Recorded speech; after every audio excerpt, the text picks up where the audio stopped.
Olá pessoal, tudo bem? Sejam muito bem-vindos à nossa aula de Direito Civil de hoje. E hoje nós falaremos sobre a LINDB, Lei de Introdução às Normas do Direito Brasileiro. É a Lei 4657 de 1942. Mas antes de adentrar no estudo da LINDB, eu quero contar uma curiosidade para vocês. Vocês sabiam que antes de se chamar LINDB, ela se chamava LIC? Talvez, se vocês estiverem aí com uma doutrina um pouco mais antiga, encontrem referência a essa lei sob o nome de LIC, Lei de Introdução ao Código Civil. Por quê? Porque a LINDB, como é conhecida hoje, quando foi publicada, quando foi criada, ela foi pensada para regulamentar o Código Civil. E aí, dada a sua aplicação a todas as leis do direito brasileiro, em 2010, através de uma nova lei, ela teve a sua ementa alterada, para passar então a regulamentar todas as leis do direito brasileiro e mudando, portanto, então o seu nome, passando a se chamar LINDB, Lei de Introdução às Normas do Direito Brasileiro. Antes da gente entrar ainda nos estudos dos artigos da LINDB, eu queria comentar com vocês a função desta lei. Tá? Ela é uma lei sobre leis. Veja, pelo nome dela, vocês já podem perceber que é uma lei de introdução. Então, ela tem a finalidade, ela tem a função de regulamentar a aplicação das outras leis do direito brasileiro, no tempo e no espaço, fornecendo ainda critérios para resolução de antinomias e solução de lacunas nas situações não regulamentadas pelo direito. Ok? Vamos passar então ao estudo dos princípios da LINDB. A LINDB tem 3 princípios. O primeiro deles, vocês certamente já ouviram falar, que é o princípio da obrigatoriedade das leis. Devem ter ouvido falar sobre este princípio com outra frase, dizendo que ninguém se excusa ao cumprimento da lei, alegando que não a conhece. Este nada mais é do que o princípio da obrigatoriedade da lei. Está estampado no artigo 3º da LINDB e nos informa que ninguém pode descumprir a lei sob o argumento de que não a conhece. E aí vocês podem pensar e me perguntar, professora, mas não dizem que o direito brasileiro tem tantas leis? Tem como a gente conhecer todas elas? Não, é praticamente impossível, se não impossível, que a gente conheça todas as leis do nosso ordenamento jurídico. Mas se a gente pudesse alegar o seu desconhecimento para justificar o descumprimento, ninguém mais cumpriria a lei. Bastava dizer que eu não conhecia e, portanto, isso me excusava do cumprimento da lei. Então, o artigo 3º da LINDB nos informa que ninguém pode se excusar ao cumprimento da lei alegando que não a conhece. Esse é o primeiro princípio, então, o da obrigatoriedade. O segundo princípio tem uma palavrinha em latim, uma expressão em latim que nos diz o seguinte: iuria novit curia, que significa que o juiz conhece a lei. Ou seja, eu não preciso provar a lei para o juiz. Eu parto do princípio que ele conhece, afinal de contas, ele é concursado, é um estudioso do direito e detém conhecimento das leis. Mas a gente tem uma exceção a esse princípio, na verdade 4 exceções, ok? Que são as leis internacionais, as leis estaduais, as leis municipais e os costumes. Vamos lá. É claro que o juiz tem a obrigação de conhecer as normas do ordenamento jurídico brasileiro.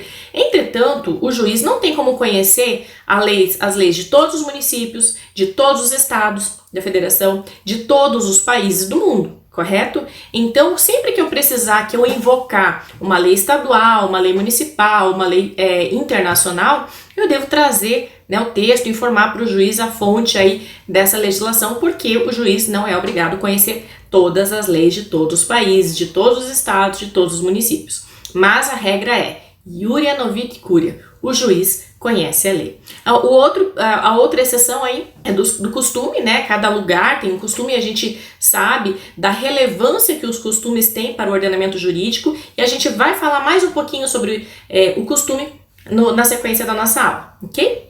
O terceiro princípio, então, é o princípio da continuidade das leis. Ele está estampado no artigo 2º da LINDB e diz o seguinte, que a lei, salvo a lei temporária, foi feita para vigorar, ou seja, não se destinando à vigência temporária, a lei terá vigor até que outra modifique ou revogue, certo? Significa, então, que salvo situações excepcionais de leis temporárias, a lei foi feita para durar, ok? Um exemplo aí de lei temporária, que eu sempre dava em aula, era a lei da Copa. Estou mudando o meu exemplo agora para falar da lei da pandemia. Nesse contexto, então, a lei da pandemia terá vigor apenas durante o período em que vigorar esta situação de excepcionalidade que nós vivemos. Cito ainda como exemplo de lei temporária a Lei Orçamentária Anual, na qual os estados regulamentam a destinação dos seus recursos para o ano seguinte. Mas essas situações são exceção. A regra é o princípio da continuidade das leis, que a lei terá vigor até que outra modifique ou revogue, ok? Vou passar agora, então, ao estudo das formas de integração da norma jurídica. Elas estão no artigo 4º da LINDB e regulamentam, ajudam o aplicador do direito a encontrar soluções para aquelas situações não previstas em lei. Nós partimos do princípio de que o ordenamento jurídico é redondinho e que ele consegue contemplar todos os fatos do nosso cotidiano. Entretanto, a gente sabe que isso é uma mera presunção, né? Porque a lei está sempre como uma sombra atrás dos fatos. A sociedade muda, né, de forma tão dinâmica que o direito não consegue se antecipar, se antever e prever de que forma regulamentar aqueles problemas jurídicos que possivelmente surgirão. Então, é depois que a situação está instaurada que o direito regulamenta, então, cria uma solução. Mas, enquanto a gente ainda não tem uma lei para aquele caso concreto, o juiz não pode se abster ao conhecimento da ação, né, ao conhecimento do problema do indivíduo sob o argumento de que inexiste lei para aquela situação. Então, o juiz pode analisar e dizer que o pedido é improcedente, mas ele não pode se excusar a analisar o problema, deixar de analisar a petição sob o argumento de que não tem lei para aquilo. Tá? Então, se a gente sabe que a lei não consegue regulamentar todos os fatos e que, mesmo não tendo lei, o juiz precisa, né, o aplicador do direito precisa achar uma solução para aquele problema, como é que a gente resolve então? O artigo 4º da LINDB nos traz as soluções, ok? E a primeira forma de integração do ordenamento jurídico, que está aí no artigo 4º, é a analogia. Veja, analogia é aquilo que a gente entende no sentido vulgar, no sentido comum da palavra mesmo, ok? De análogo, semelhante. Então, se eu tenho uma situação A, que não tem regulamentação jurídica, mas eu tenho uma situação B, que é muito parecida com A e que possui uma legislação, eu posso aplicar a lei de B para solucionar o problema de A, ok? Vou dar um exemplo concreto dentro do Código Civil para vocês. Nós temos o artigo 499 do Código Civil, que diz aí que é possível a compra e venda entre cônjuges em relação a bens excluídos da comunhão. Ora, se o artigo 499 autoriza a compra e venda entre cônjuges, eu posso, por analogia, aplicar também esta autorização para compra e venda entre companheiros. Isto é a aplicação do princípio da analogia, uma situação não prevista em lei, solucionada por outra semelhante que encontra previsão legal. Okay? A segunda forma de integração do ordenamento jurídico são os costumes. Costumes, como o próprio nome diz, aí são aquelas situações, aquelas práticas reiteradas de uma comunidade em um determinado período de tempo. Como exemplo de costume, eu cito o benzimento. Quem é do interior, assim como eu, sabe muito bem o que se trata. Certamente já foi benzido alguma vez na sua vida, né?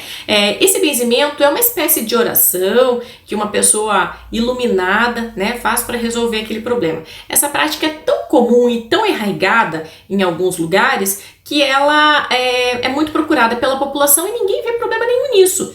Em virtude disso, ela não se confunde e tampouco é reprimida pela prática de crime de curandeirismo.